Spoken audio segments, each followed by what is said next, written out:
Welcome back to the channel. तो आज की वीडियो में मैं अपना एक्सपीरियंस शेयर करने वाला हूँ हैदराबाद से मुंबई की राइड के बारे में। और इसमें मैं बताऊँगा कि मैंने अपना बाइक के ऊपर क्या क्या माउंट करा था, कैसे कैसे माउंट करा था, और मेरे क्या मॉड्स थे, जो एक दो मैंने मॉड्स करे थे बाइक पे, और मेरा बाइक का परफॉर्मेंस कैसा था। तो इसके बारे में सबके बारे में बात करेंगे आज वीडियो में।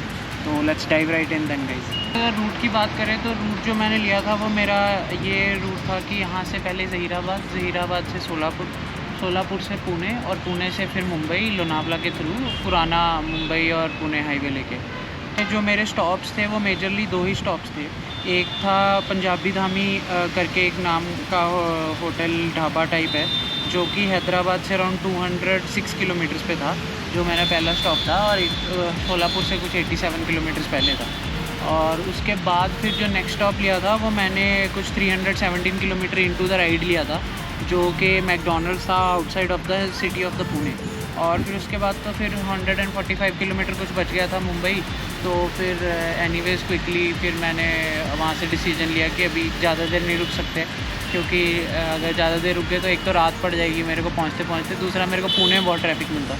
तो इसलिए फिर मैं फटाफट वो मैकडॉनल्ड से निकला और टाइम पे ताकि पहुंच पाए। तो 145 किलोमीटर जो बचा हुआ था वो हमने स्ट्रेच पूरा कर लिया था। तो अराउंड 6:30 आई रीच्ड मुंबई। के ऊपर कुछ इस तरह से चीज़ें माउंट करी थी। ये हमारा टेल बैग है इसके ऊपर, जो कि है राइनॉक्स का नेविगेटर 50 लीटर का बैग, एंड ये रेडा का RD मेट्रो टैंक बैग जो है वो है। और इसके ऊपर जो मेजर मॉड था वो ये था कि एक ये ऑक्सिलरी लाइट्स जो थी, ये मैड डॉग की स्काउट एक्स लाइट है, और इसने मेरे को रात को जब सुबह 4 बजे निकला था तो बहुत हेल्प करा था हैदराबाद के आउटर पे। बहुत अच्छी इसका थ्रो था लाइट का।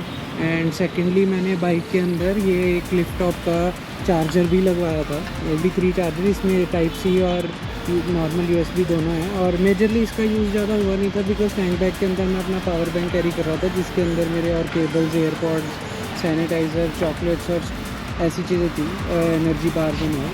तो मेजरली वही था। और ये अभी ये टेल बैग में जो मैंने सामान कैरी करा था उसके बारे में मैं अभी आपको साइड में इसको निकाल के रख के उसके बारे में आपको बताऊँगा। तो गाइस ये सब मैंने अपने साथ इमरजेंसी में बैग में कैरी करा था। एक तो मेरा ये रेन गियर था, और रेन गियर के साथ मेरी फ़र्स्ट एड किट थी। फ़र्स्ट एड किट के साथ मैंने एक पंक्चर किट भी रखा हुआ था। ये इसके अंदर मेरा पंक्चर किट है, जिसके अंदर सब ऑलमोस्ट सब कुछ है पंक्चर फिक्स करने के लिए बाई चांस अगर हो जाता है। और उसके साथ फिर टायर इन्फ्लेटर था। और ये मेरा एक वाइज़र था एक्स्ट्रा जो मैंने कैरी करा था। This was for the UV protection and sun के अंदर, हाई सन के अंदर, जो कि मैं बेसिकली लगाना भी भूल गया था एनीवेज। तो वो अपना नॉर्मल क्लियर वाइज़र के साथ ही चलाया। ये मेरे मैड डॉग के स्काउट एक्स के फ़िल्टर्स थे। और ये मेरा एक हेलमेट क्लीनर था। ये मेरी फुल अपना chain lube and cleaning kit थी बैग के अंदर।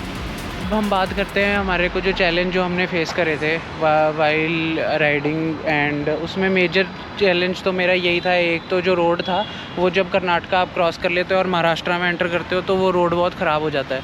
दूसरा क्या हुआ था कि ये जो मैंने माउंट कर रखा है मेरा बैक साइड पे, ये जो बैग मैंने माउंट कर रखा है, ये क्या कर रहा था, ये जब इसमें ये जगह बहुत कम बच रही थी, तो ये बार बार आगे आके मेरे बैक में घुस रहा था, जिसके कारण थोड़ा अनकम्फर्टेबल हो रहा था। इसका जो सीट है इट इज़ कम्फर्टेबल, बट अगर आप ब्रेक्स नहीं लेते हो डायरेक्टली, मतलब कॉन्टीन्यूसली चलाते हो, तो then it becomes a nightmare. Some 300-400 kilometre के लिए तो इट वाज वेरी गुड। उसके बाद फिर it became a nightmare, because मैं रुका नहीं कहीं और मैं सीधा गया। तो guys now I will tell you कि मेरा बाइक का परफॉर्मेंस कैसा था। तो बाइक ने कुछ अराउंड 25-26 किलोमीटर पर लीटर का एवरेज अपने को दिया था। तो उस हिसाब से मेरे को 2 बार पेट्रोल जो है फ्यूल मेरे को फिल कराना पड़ा ऑन द वे। और कुछ अराउंड 2.6 का मेरा फ्यूल लगा था मुंबई तक का। तो अभी स्टोरी ऐसा हुआ था कि जब मेरे को मुंबई से वापस आना था जिस दिन, उस दिन मैं हो गया बीमार। तो उसके कारण क्या हुआ कि मेरे को बाइक जो है वो ट्रांसपोर्ट करके भिजवाना पड़ा। तो उसका भी एक स्टोरी है। और उसी के साथ मैं आपको ये भी बताऊंगा अब कि जो मेरा स्टैंड है वो इतना ऊंचा क्यों लगता है स्टैंड। तो उसका स्टोरी ये है कि मैं I am not from Hyderabad, I am basically from Punjab. तो पंजाब से जब मैंने बाइक यहाँ पे लाया था तो मैं उसको ट्रांसपोर्ट से लेके आया था, because I was not prepared कि 2000 किलोमीटर्स के लिए बाइक चलाने के लिए। तो मेरे पास उस वक्त टाइम भी नहीं था। तो वो जब ट्रांसपोर्ट के लिए आया तो समहाउ उन्होंने जब ट्रांसपोर्ट में बाइक को ड्रैग करा तो उसके कारण क्या हुआ, जो उसका साइड स्टैंड है उसका ब्रैकेट टूट गया। तो अब वो ब्रैकेट जो है वो उसके चैसी के साथ कनेक्टेड था, तो इसलिए अब उसको अगर वेल्ड करते हैं तो वो बोलते हैं कि जो मोटरयार्ड वाले हैं वो बोलते हैं कि आपका चैसी सॉफ्ट हो जाएगा तो आप वेल्ड नहीं कर सकते। तो एनीवेज़ तो मैंने फिर उसके बाद क्या करा कि I had taken the stand for GS 310 GS और फिर मैंने उसको अपनी 310R पे लगाया। बेसिकली दैट इज़ वाई जो स्टैंड है वो इतना ऊंचा है। तो इस बार भी वो क्या हुआ, मैंने सोचा था कि मैं सेम वेंडर से ना करवाऊँ जिससे मैंने पंजाब से करवाया था, बट जो मैंने लोकल वेंडर था बेसिकली, जो पैकर्स और मूवर्स था, उसने भी एट द एंड उसी से भेजा एंड में जिससे मैंने लास्ट टाइम पंजाब से भेजा था और उन्होंने मेरा बाइक तोड़ा था। तो वापस आते हुए भी इस बार भी जब वो मुंबई से बाइक वापस ले आए तो उसमें उन्होंने जो मेरा लेफ़्ट साइड का लेग गार्ड है वो अंदर को पुश कर दिया और somehow I don't know how, इतना ज़्यादा कैसे कोई कर सकता है, बट वो बेंड कर दिया। और उसके साथ क्या हुआ कि वो बेंड होने के कारण जो ऑक्सिलरी लाइट का माउंट है वो मेरे फेंडर के अंदर चले गया, तो थोड़ा स्क्रैच हो गया वहाँ पे।